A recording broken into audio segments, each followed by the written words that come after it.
we had reached up to the point where we discussed about excess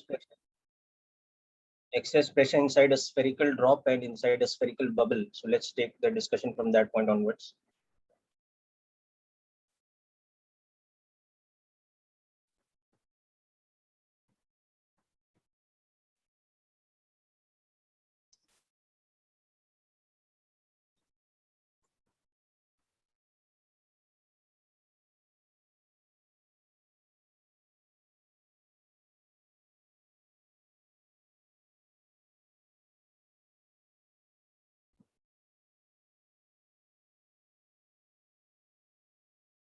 So far in surface tension, what we have understood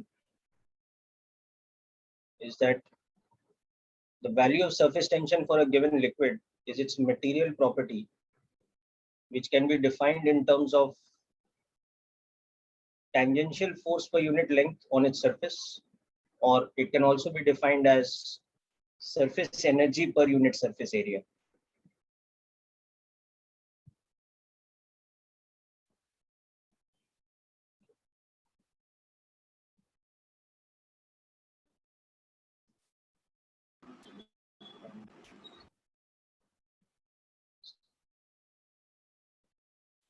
Tangential force at a surface due to its elasticity and its length. Okay. And then we had seen, so this also tells us that surface energy is equal to surface tension multiplied by total surface area. Okay. Then we had seen the properties of a spherical drop, solid sphere of fluid.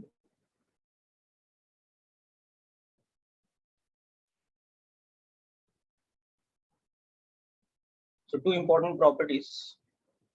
One was that the total surface energy becomes surface tension multiplied by 4 pi r square. And the other was that the pressure inside is atmospheric pressure outside plus 2s by r. Okay. Whereas in contrast to this, if we see a hollow spherical bubble,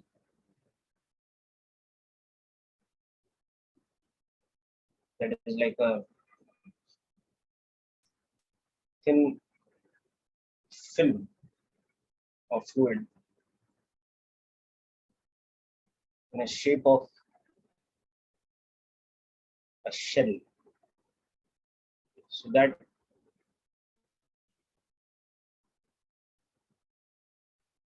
it's got basically air inside. So thin film, so it's got a thin layer of liquid, but inside it's got air. Outside it's air. So the outside pressure is P naught, then the internal pressure P, because there are two layers of surfaces, inner surface and outer surface. So this becomes P naught plus 4s by r, and the surface energy becomes 8 pi r square multiplied by surface tension. The surface area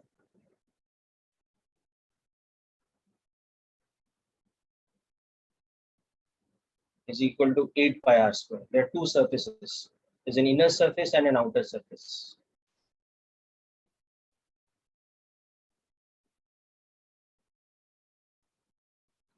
Whereas this has got fluid inside. So it's only got one surface. It's only got the single surface. No separate inner and outer surface. So these are some of the things that we learned in the last lecture. Please go through them once carefully and let me know if there's any doubt or any question related to this. We'll work out some examples and then move ahead to the next part, which is about contact angle and capillary rise.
Okay, so now let's look at a quick question based on this.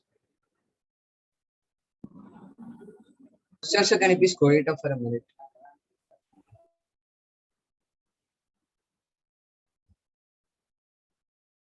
Sir, do we have to note down it all?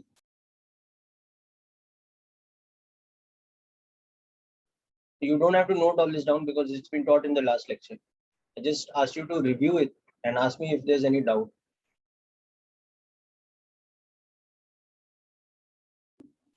Okay, done. Understood. Okay.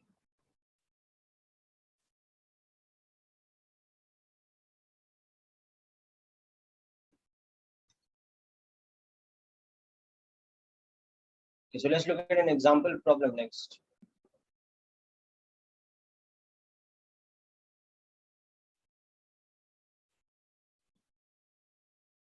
So we have this situation now.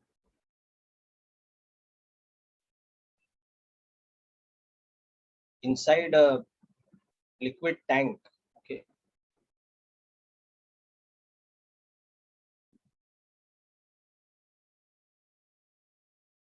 at a certain depth, we have an air bubble. So given the depth of that air bubble and the radius of that air bubble, and also the surface tension of the liquid in which that bubble is formed, we have to find the pressure of the air inside. So this is, let's say, some kind of soap solution.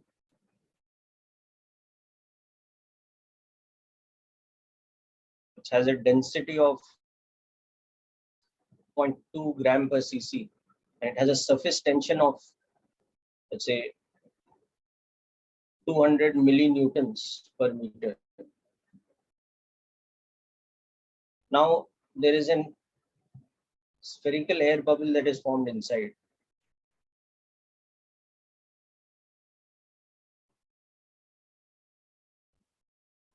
So this is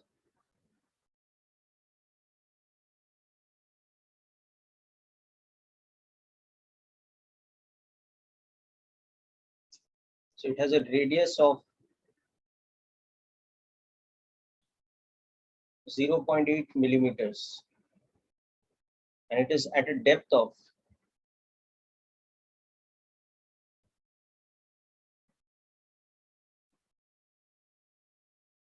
8 meters from the top surface.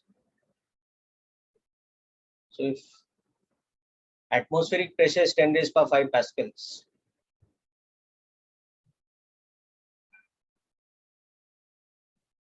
find the pressure of air inside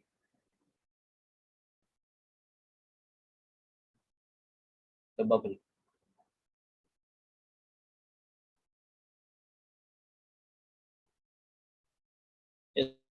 Just work this out with you people.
Okay, let's verify your answers. So you'll understand that at this depth of H, if you take the external pressure as P1, that external pressure is P0 plus rho GH. It's 10 raised to power 5 plus. Now you'll have to convert the units. So this will become 1200 kg per meter cube into, we'll take G as 10. And the depth is given as 8 meters. Okay.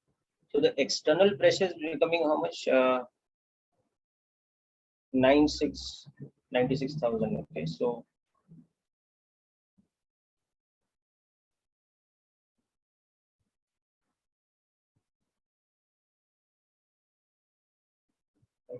okay.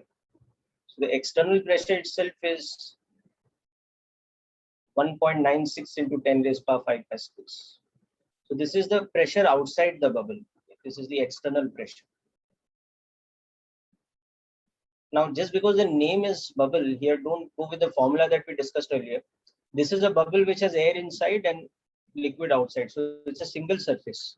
It's not like a spherical shell of liquid or like a film of liquid. So the internal pressure will have an excess value of only 2s by r, not 4s by r. Okay, so that's the thing you have to be careful about. So the air inside the bubble, there's only one surface. Okay, there is liquid outside and air inside. It's not like a shell which has two surfaces, inner surface and out. So the inside air has pressure.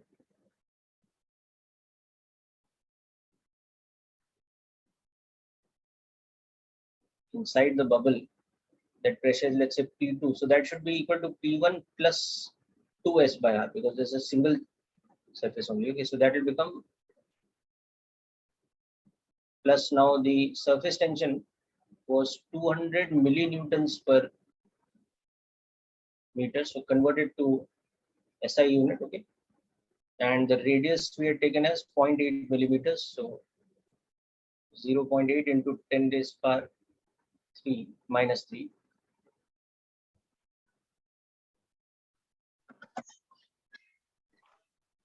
This will become 2000 upon 8.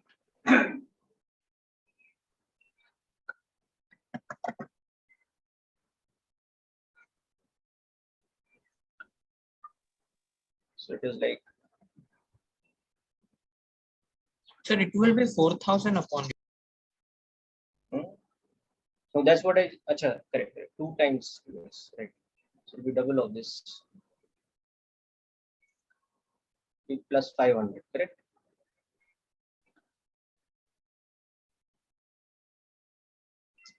Right, so how much that's becoming? 1.96 raised power 5 pascals. This is becoming the pressure of the air inside.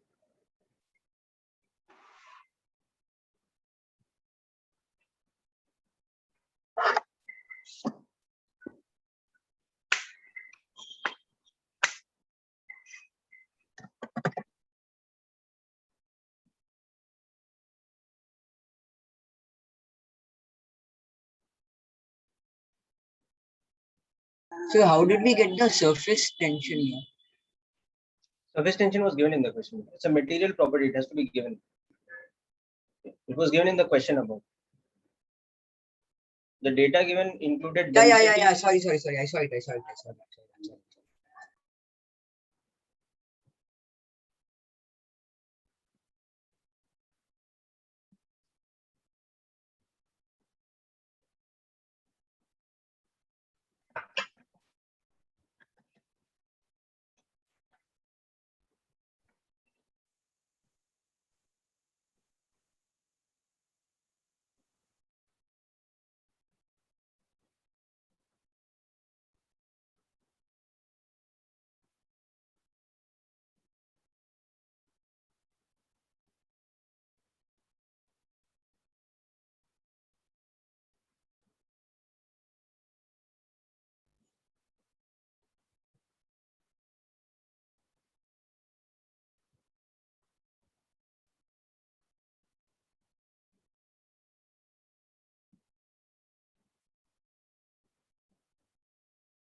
Okay, so Sir, next, excuse me, sir. So can you please explain how you found the external pressure once again? pressure at a depth h inside a fluid, hydrostatics, it's atmospheric pressure plus rho gh. Yeah, got it.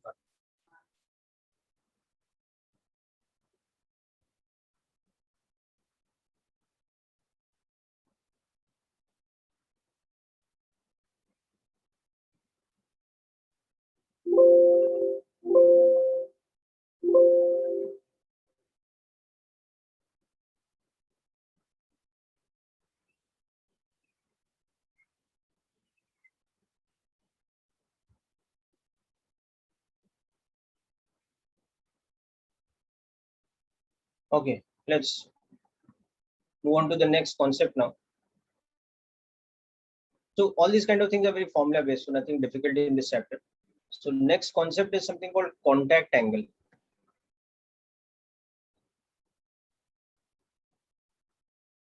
Which we generally denote with the symbol theta c to represent that it is a contact angle.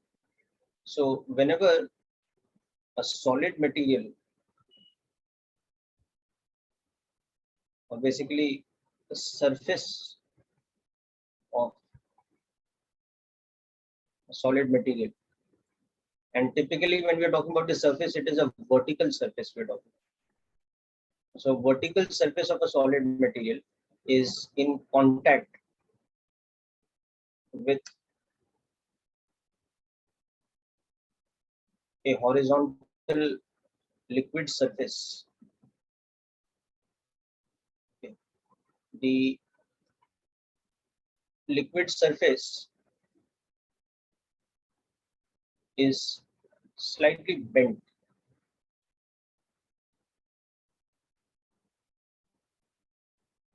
near the point of contact.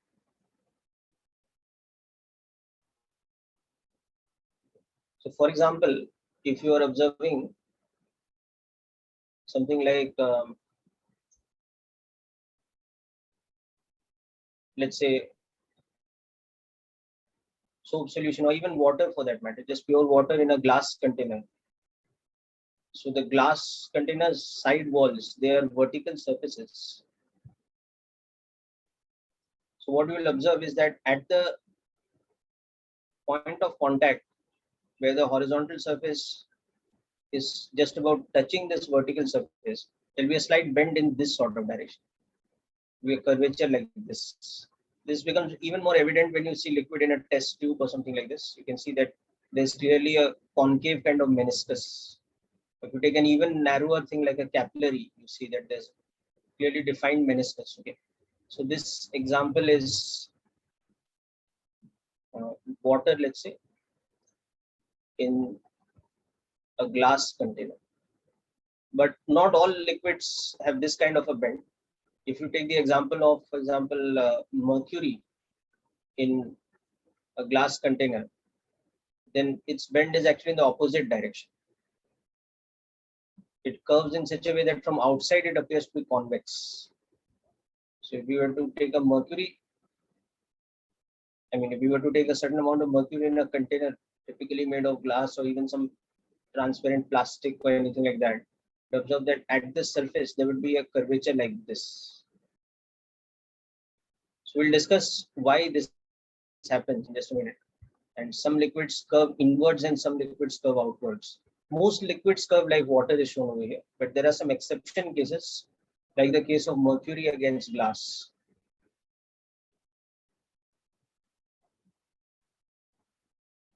So there is this kind of bend. So now where the surface is in contact with the wall or the solid surface, where the liquid surface is in contact with the solid surface, if we draw tangent to the surface at the point of contact, then whatever angle that tangent makes, that is called the contact angle.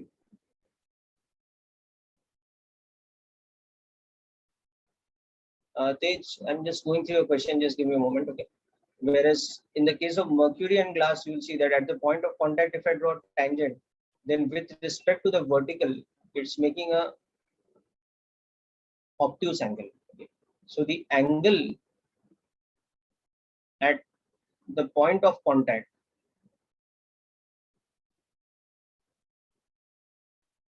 between the tangent to the surface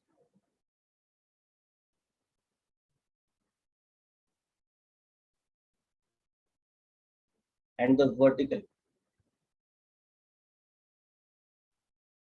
that is called the contact.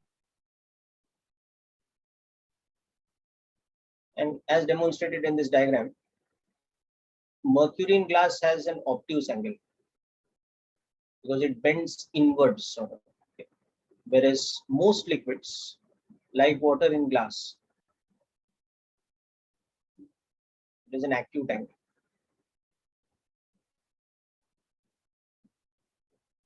We'll just make a note of this first, then we'll discuss a little more about this phenomena. Tej's question is that when we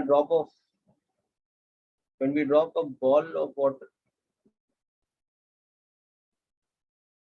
when we drop a ball, water goes inside.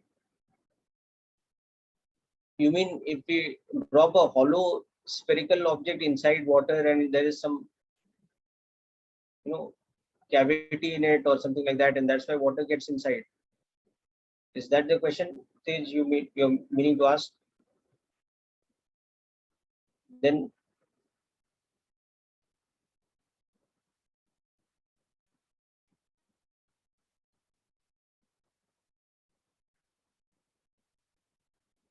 you can just explain to me what situation exactly you're asking about. You're saying when we drop a ball, water goes inside. So you mean when we are dropping a solid object, there's no way water will penetrate inside?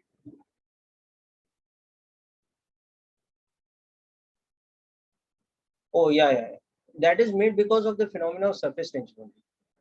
That is because of the elasticity of the surface. When any object, whether you gently place it on the surface of liquid or you might drop it from a certain height and it sort of, impacts the surface, or you might just very gently place it on the surface, but the moment you place it, the weight of it is against the surface. So the surface seems to get dented a bit. Right? It's like there's a sort of slight depression at the surface and then it sinks. And as it sinks, then ripples are created at the surface. So that is again happening because the surface has its elasticity. Just imagine if you had a thin sheet of rubber which you have kept stretched out, and then on that rubber sheet you dropped an object. Same thing would happen. It would create vibrations, and the moment that object impacts the surface, there would be a depression at the surface because it's elastic. It can get deformed. So that is again an evidence that the surface of a liquid has elasticity. That's why I remember the first day when I was talking about surface tension, we discussed phenomena like the production of transverse waves on the surface of a liquid. It is possible because of its elasticity. That is like a proof, or that's like a physical phenomena that demonstrates that the surface of a liquid has property of elasticity. It acts like an elastic layer, and hence we define it as something which has surface tension. So yes, that is very much to do with surface tension, but not so much to do with contact angle.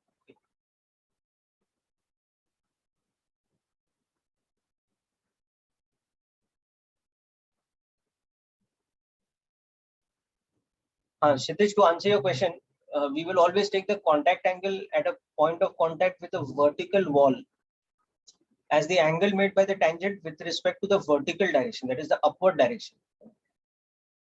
So in the case of mercury and glass, we don't consider the acute angle because that would be the angle with a vertically downward direction. We're considering the obtuse one because it's with respect to the vertically upward direction.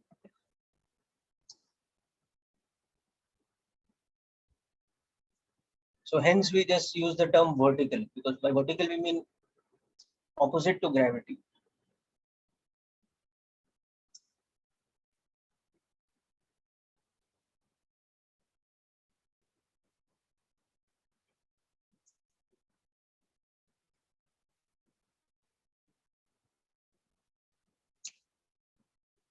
Didi, to answer your question, hydrophobic materials, that has to do with actually something called adhesive forces.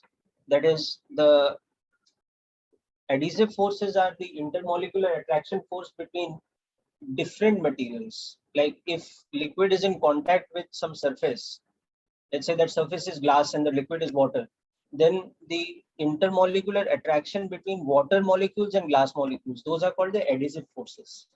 Whereas the intermolecular attraction between water molecules and water molecules, they are called the cohesive forces. So in case of hydrophobic materials, what happens is that the adhesive force, that is the force between that material and the liquid, is very, very small compared to the cohesive force between the liquid molecules. So it's like it rejects it. There's no force of attraction between the two. So the liquid droplets don't tend to get stuck to that material.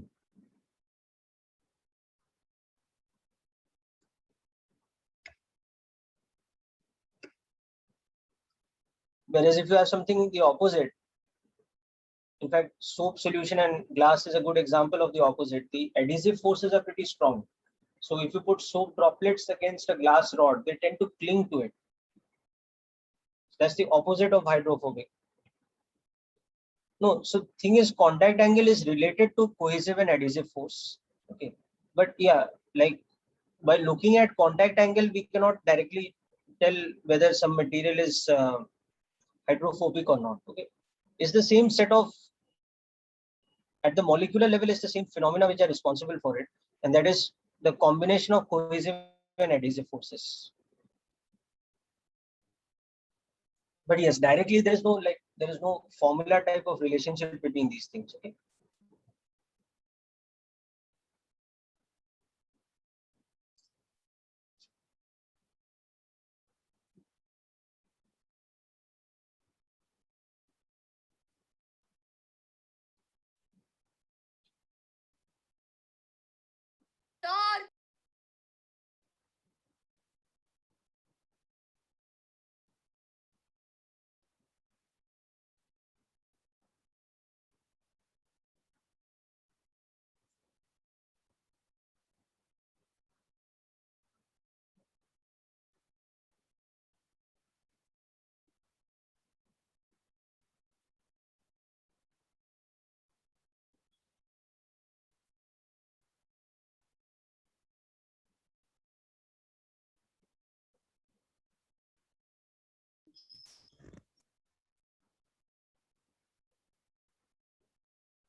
Okay, so now now that we have understood what is the definition of contact angle, now let's see what influences contact angle. Okay.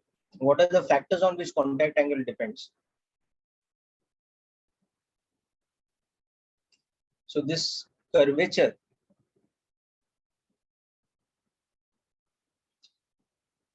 at the contact point, okay, whether contact angle is acute or obtuse, whatever, but there is a curvature. Achha, but before that, we should just note down one more point.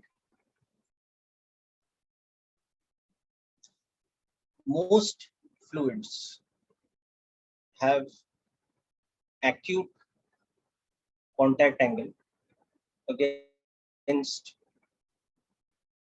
any solid surface. Okay. Only exceptional cases have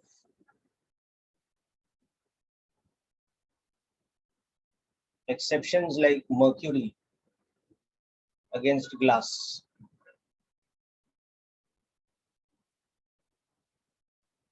Have obtuse contact angles. Okay. Now, when we come to the reason behind this, we will understand why this happens. The curvature at the point of contact occurs because of how a combination of two types of forces. One is adhesive, okay, and the other is cohesive forces act on the fluid molecules of its surface near the contact point. So we have discussed about cohesive forces earlier also. Adhesive forces are intermolecular attractive forces between the solid and liquid molecules, the solid and fluid molecules. So basically, unlike molecules, molecules of different species. Whereas cohesive, we have seen is the intermolecular attraction forces between like molecules. In this case, fluid and fluid.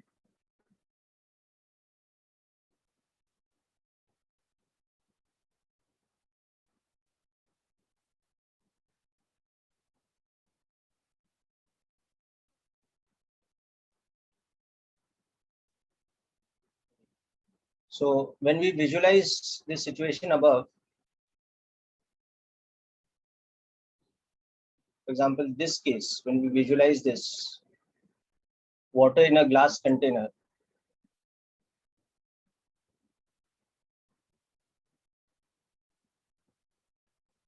so now if you sort of think that you're magnifying this section into a larger diagram, observing it more closely. So if this is the glass surface,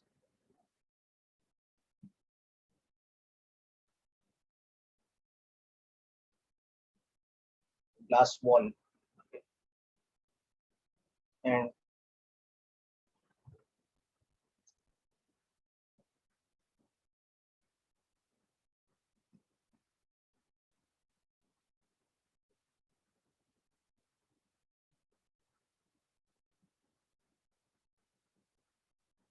this is the fluid in contact, in this case water. So the molecules of water that are at the surface over here, they are experiencing this sort of force.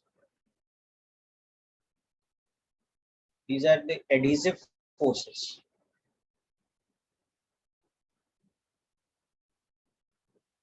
Sort of dominant in this sort of direction because of the glass molecules, which are pulling the water molecules upwards.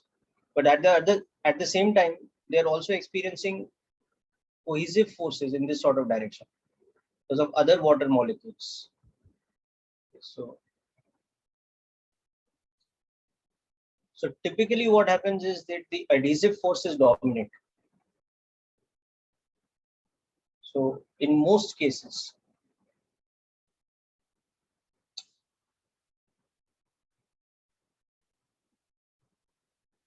adhesive forces dominate. Therefore, the curvature is such that looks concave.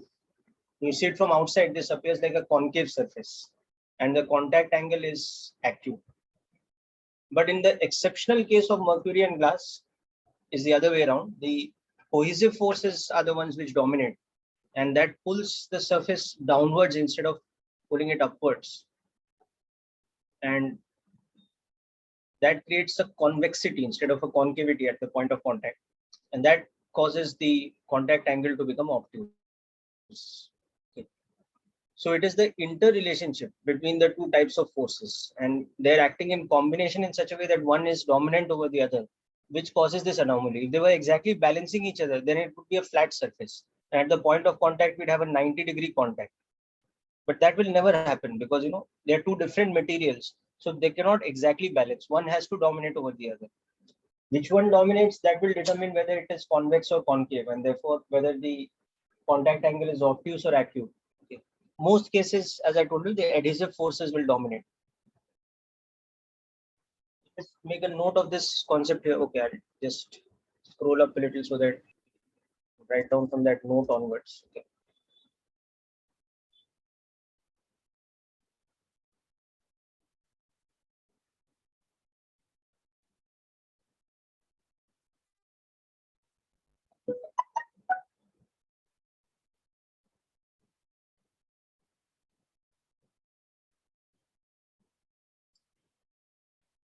Yeah, I mean, Diti, to answer your question, when you see droplets of dew on a leaf or any surface like that, there are two things. One is that the water, the volume of water that is formed, because of its surface tension, it has to try and minimize its surface area.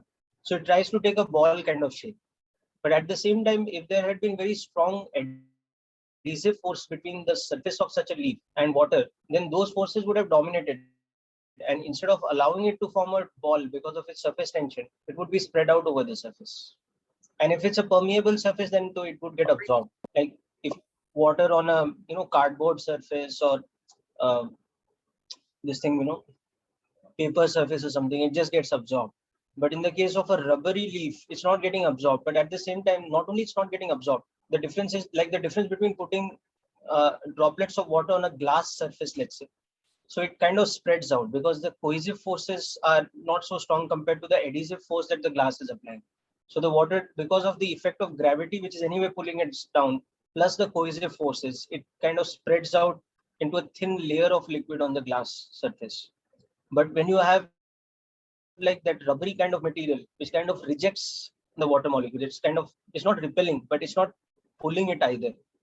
So if it's not pulling it, then what is dominating? It is the internal cohesive forces. And what the cohesive forces do, they always try to tighten the material into a shape where the surface area is minimized. So they tend to form droplets. Okay, so it is like kind of a qualitative description of it because the subject is only like that. We can't write maths equations for everything in this. It's a little bit complex in that sense. Okay. But yeah, I mean, that more or less explains things the way you see them in everyday life.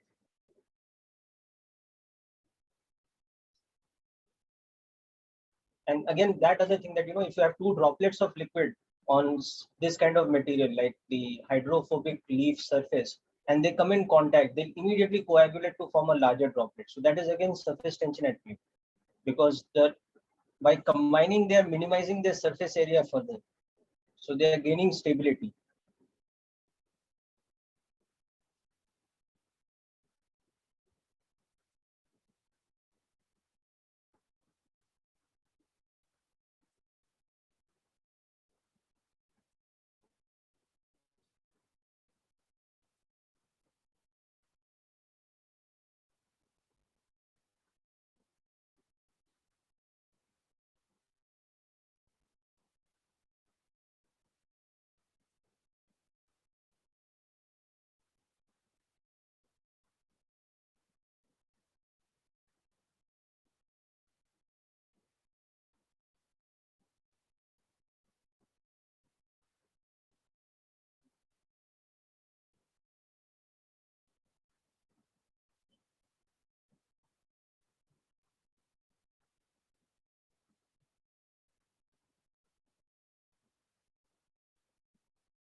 Okay, now the final point about this before we get into applications. Okay, okay. I'll finish writing this.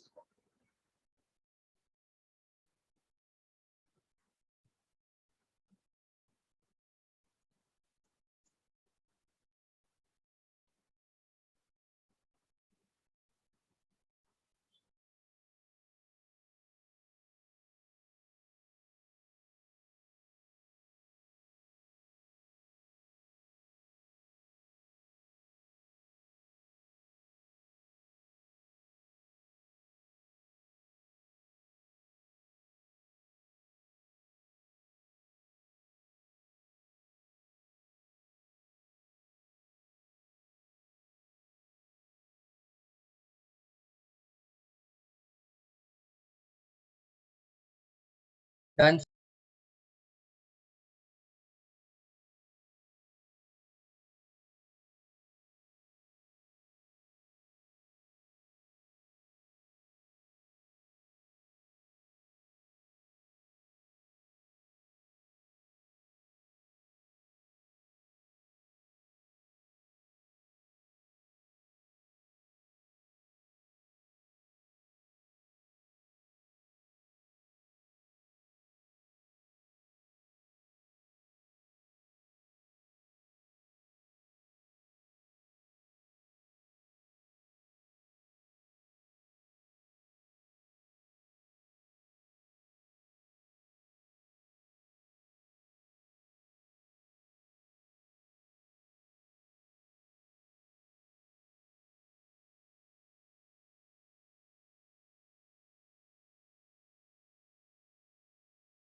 Okay, now the value of this contact angle, it is again a material property, which is a property of the pair of materials, the solid and the liquid that we're talking about. And it is again experimentally determined. Okay, so the contact angle for a given pair, that is a liquid and a particular solid, is their material property.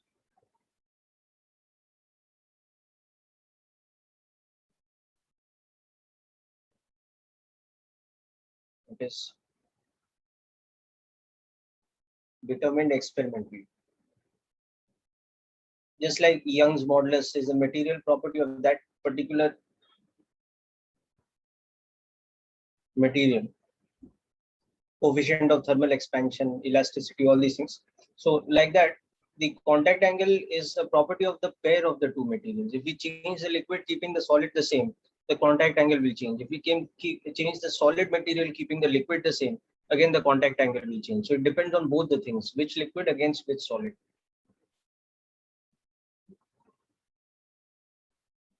Now, the main application of contact angle concept comes in when we are looking at the phenomena of capillary rise or capillary action.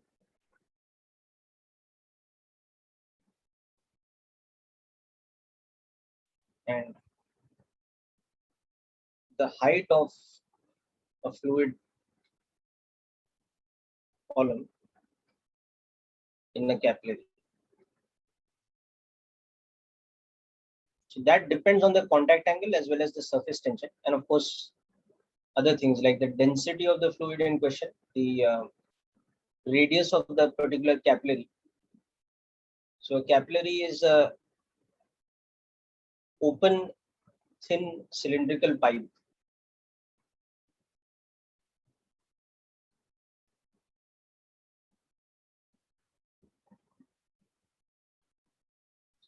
The phenomena we are talking about is capillary action, wherein what happens is that if we place a narrow capillary, that is a thin cylindrical pipe, like a glass tube, a glass capillary, in an open surface of any fluid. Now, if we just introduce a capillary by placing one end of the capillary, both ends are open, remember, slightly inside, or it can be way inside also, doesn't matter, but it has to be inside the open surface of liquid, and the other end is outside.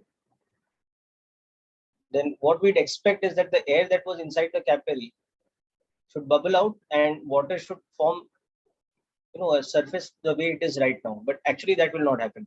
What we'll observe is that the water, the liquid level, whatever that liquid is, it could be water also, it actually tends to rise in capillary. So this is called the capillary action.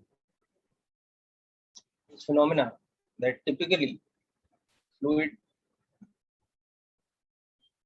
rises inside the capillary compared to the open surfaces level. So this is called capillary action, and it is due to a combination of factors, due to surface tension, okay, contact angle, that is cohesive and adhesive forces,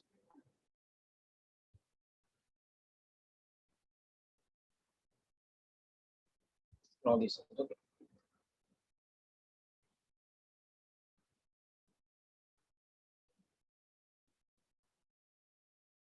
So just make a note of this, then we'll discuss the formula and then finally the derivation of the formula for the capillary height.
Yeah, so there's nothing further written down over here. Okay. Now, so the formula for this capillary rise is given by this.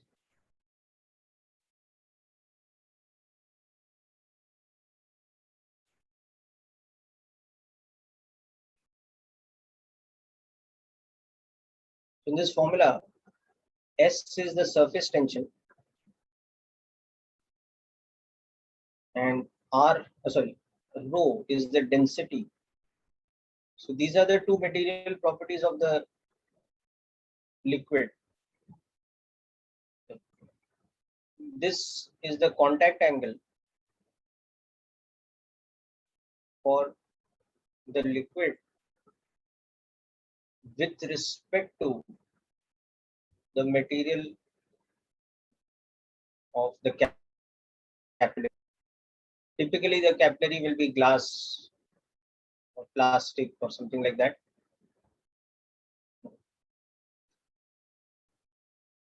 And capital R is the radius of the capillary itself. It's a cylindrical tube, so capital R is the radius of the capillary. And G is, of course, acceleration due to gravity. So write down this formula, and then we will see, why this phenomena happens and the justification of this formula from two concepts that we have learned before. One is the excess pressure inside a spherical surface or on the concave side of a spherical surface, and the other is the whole concept of contact angle. Both are related to surface tension and the interrelationship between cohesive and adhesive forces.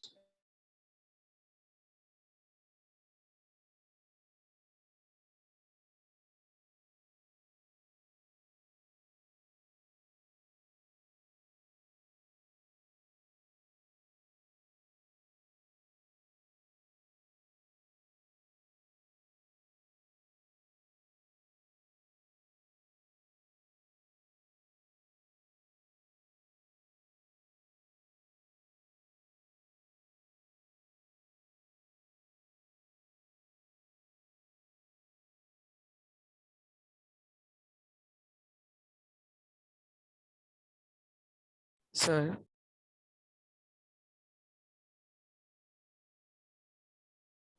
Yes, beta, what is the question? sir, can you scroll up once? Okay. So before capillary action. Yes, sir, just a second. Okay.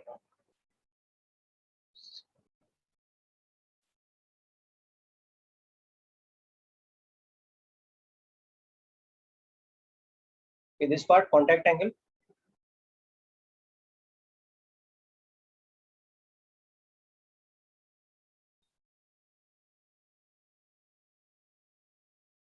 Okay, done.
Okay, so let's now understand the phenomena of capillary action, exactly how it happens.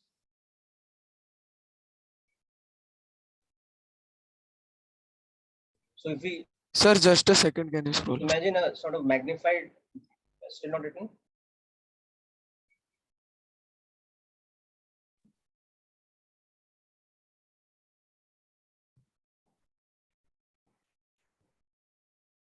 Just had to write down one formula.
Okay, so let's understand the phenomena of capillary action. So if we visualize a sort of magnified picture of this capillary inside the liquid surface, so what we'd see is that this is the open surface of liquid.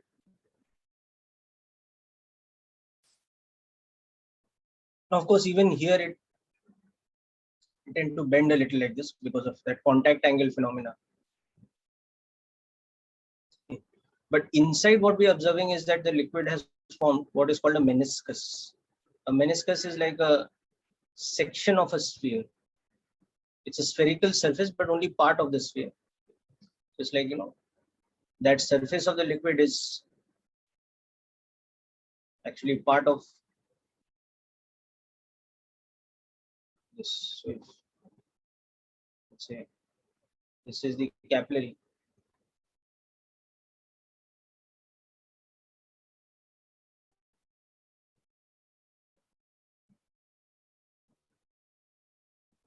So actually, the surface is only inside, but if you can complete it's a section of this spherical surface. So this is called a meniscus, this kind of shape.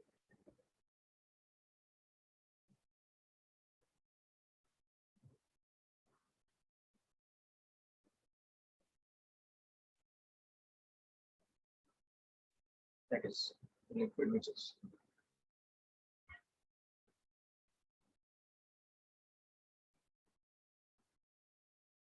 Okay, now the cylindrical, this thing, capillary itself, this one's radius is capital R. We denote it by,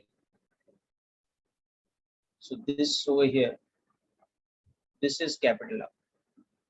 So now at the point of contact, if we draw a tangent to the surface,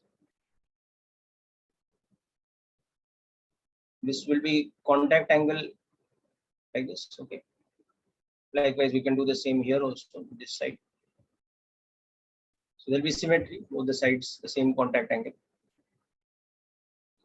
Now again, at that point, if we draw normal, so normal to the surface is the one which is perpendicular to the tangent. So where the two normals will intersect, that will be actually the center of curvature for the meniscus. Okay. So in this diagram, that center of curvature of the meniscus is the center of this largest sphere. This. So C over here. So this C need not be right at this. It really doesn't matter where this upper surface of the capillary is.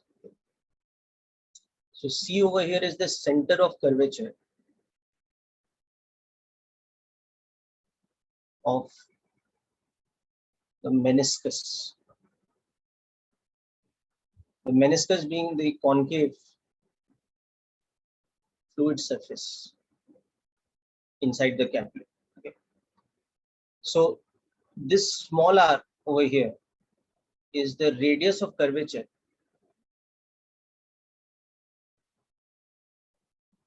of the meniscus. Okay. So if we just drop another perpendicular here, then in this triangle, either of these two triangles, we can see that this angle is contact angle. Okay. And this is capital R again. So we have capital R upon small r is cos of this contact angle. So the first important part of the derivation here is that the radius of curvature of the meniscus is this. So one thing you can see that for a given material or for a given pair of materials, for a certain fluid in a capillary of a certain solid material, the more the adhesive force dominate, okay, the smaller the value of this contact angle. Basically, the more the curvature, more sharp curvature. So the smaller the value of R, because R is inversely proportional to cos of theta. So the smaller the value of theta, the larger the value of cos theta. Okay. So the smaller the value of small r becomes. So the more dominant that adhesive force is, the more the meniscus, curves. Like if there's hardly any domination of the adhesive forces, then the meniscus is a bit more flat like this. So its radius is pretty large. So when we drop these perpendiculars from here and here, it has a pretty comparatively larger radius. But compared to this, if we had a fluid against a solid which creates a lot more adhesive force, so the surface bends a lot more. If it bends a lot more, then its radius of curvature will be sharper. So this one will have a lesser radius in comparison to this, because this one has a smaller contact angle. This one in comparison has a much larger contact angle. So the smaller the value of contact angle, the more bent that meniscus is. And the more bent it is, the sharper or the smaller its radius of curvature. So that is the first thing to understand. And this formula is the first thing to remember, the relationship between small r and capital R. So make a note of this first, and then we'll see using this and the formula for pressure difference across a spherical surface. We will develop the formula for the amount of capillary rise, that is the value of H.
Okay, so now let's understand exactly how the capillary rise happens. It happens because of the pressure difference that is created across this. Okay, so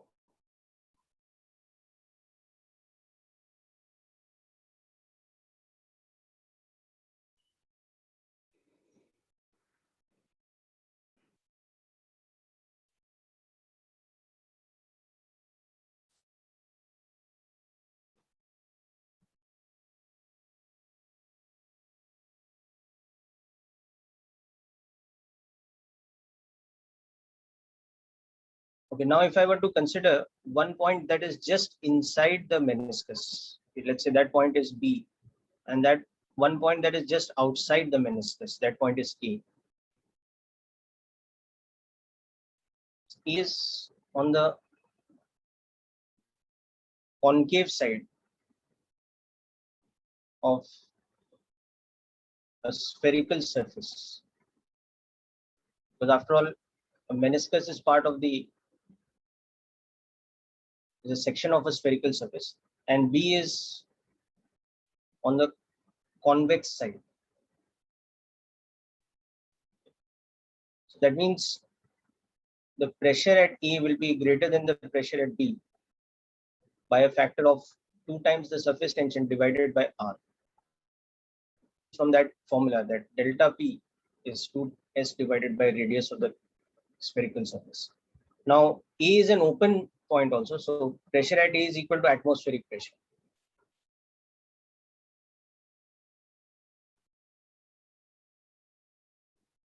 Okay.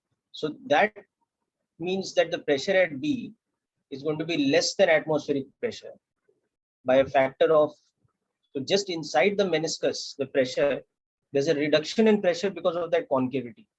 It's less than atmospheric pressure. And that is what causes the liquid to come up like that and rise in the capillary. This pressure difference that is created because of that curvature, and that curvature is in place because of the action of adhesive forces. So the fact that the pressure at the point just inside the meniscus is less than atmospheric pressure, that's what causes the liquid to rise up like this here and create this height difference between the open surface and this. Because now if you also compare, below B there is this point C, and parallel to C on the open surface there is this point D. So it's after all a static fluid. So next thing you can see is that the pressure at the point C will be equal to pressure at the point B plus rho GH from hydrostatics. So that is going to be atmospheric pressure minus 2s by small r rho GH. And pressure at C must be equal to pressure at D, which must be equal to atmospheric pressure. So why are the pressure at these 2 points equal? Because they are at the same horizontal level. Okay. And because they are at the same horizontal level, so, and D is on an open surface like this, exposed to the open atmosphere, so it's atmospheric pressure. So substitute this over here, and you'll see that P naught minus 2s by small r plus rho GH must be equal to P naught. So that means that 2s by r is equal to rho GH, or the value of H in terms of this thing is 2s upon rho into small r into G. And we also have that small r, the radius of the meniscus, is equal to capital R divided by cos of the contact angle. So that gives us the derivation of this formula.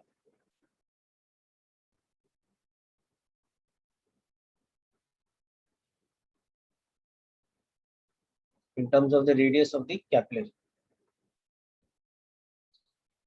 So when you're going through this derivation, you should be aware of the fact that small r is the radius of the meniscus, whereas capital is of the capillary, and their relationship is this.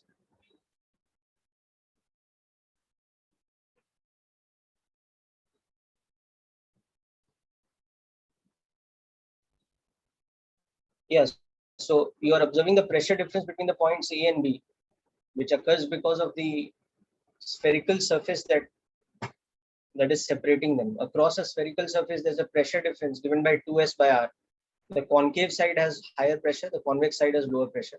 So that pressure difference is what causes the liquid to rise inside the capillary. So once you got the pressure at the point B, you apply hydrostatics, and from that you find the pressure at the point C in terms of the capillary height rho gh. So that is what I've done on the left hand side. And then because the pressure at the point C is equal to atmospheric pressure, so you will get the formula for the amount of H in terms of these other factors. Okay, so that's what we've done in this section. So just go through this. This completes surface tension. This was the last thing in surface tension, which was capillary action.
Okay, so people, with this we complete the chapter of surface tension.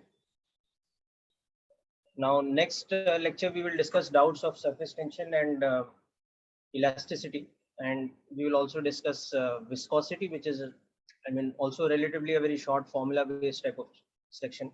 Okay. So that's it for today's lecture, people. We will continue with viscosity in the next lecture, but we'll also discuss doubts because it's a doubt session. Right. So please keep all your doubts ready, with especially elasticity in the next lecture. I think we have a morning lecture on one of the days, Friday or Thursday, one of those Saturday. Saturday. Okay. So, yeah. Okay, so that's it for today's session, people. Thanks for attending. Wish you all the best. Sir, can you please show that share the screen again just for a minute?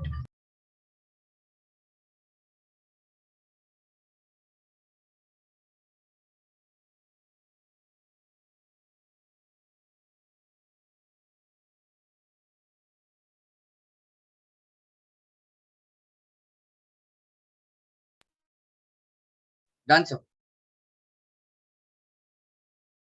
Bye, sir. Thank you.